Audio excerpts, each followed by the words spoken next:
ম্যাচের তখন 53 ওভার খেলা চলছিল। বোলিংয়ে ছিলেন হাসান মাহমুদ। হাসান মাহমুদের বল শট নিয়েছিলেন মোহাম্মদ রেজওয়ান।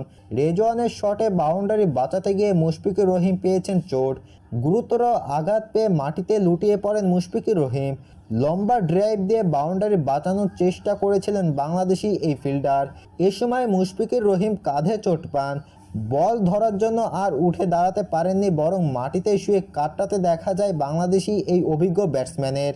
মুশফিকুর রহিমকে এই সময় মাঠে বেশ খানিকটা সময় ধরে চিকিৎসা দিয়েছিলেন বাংলাদেশের ফিজিও। ড্রেসিং রুম থেকে হতাশা বাংলাদেশ দলের হেড কোচ চন্ডিকা হাথুর সিংহে। অনেকটা সময় তার সিট থেকে উঠে দাঁড়িয়ে দেখছিলেন মুশফিকুর রহিমের অবস্থান। এ সময় মাঠে কাটানো মুশফিকুর রহিমকে মাঠ থেকে বের করে নিয়ে যাচ্ছিলেন বাংলাদেশের ফিজিও।